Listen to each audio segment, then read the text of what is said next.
Hi, I'm Holly, food editor at myrecipes.com. Dinner tonight will show you how to make a healthy and delicious supper in less than 45 minutes.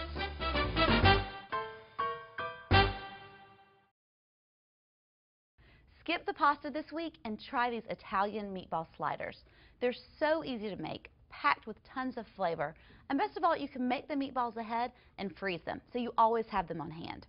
I'll start by sauteing shallots and garlic in a hot pan. Add chopped garlic and chopped shallots. Just saute these for about 3 minutes or until they're soft. This garlic is very fragrant. These are going to be some tasty meatballs. I'll let this finish cooking for about a minute or so, and while this finishes, I'll start making my meatballs. I have ground pork, and to that I'll add some turkey sausage. It's very easy to remove the sausage from the casings. Just twist it in the middle and pop it right out. The combination of pork and ground turkey sausage gives the meatballs tons of flavor. I'm using 8 ounces of ground lean pork and 2 4-ounce lengths of Italian sausage. So combine this with an egg, fresh parsley. I'll add a 1/3 cup of part skim ricotta, some panko breadcrumbs. The panko acts as a binder and helps to keep them nice and light and fluffy. Then I'll add some pepper, salt, and ground red pepper. Then add your shallots and garlic, and then just gently stir all of the ingredients together to combine. If you don't want to make the individual meatballs, you can also make this into a meatloaf. The options are endless. Don't overwork the meat by stirring too much. You don't want the meatballs to become tough. Now that everything is combined, I'll make my meatballs. Just use your hands and make the meatball. You want it about 1 inch around, and then just press it down slightly, just like this. That way it's the perfect size for a slider.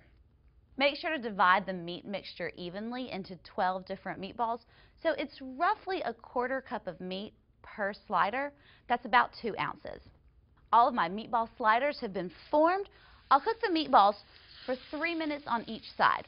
Now they won't be completely cooked. I'll finish cooking them in the marinara sauce. It's time to flip the sliders, and you want to turn them when they have a nice golden brown crust. That's perfectly cooked, and they just smell amazing.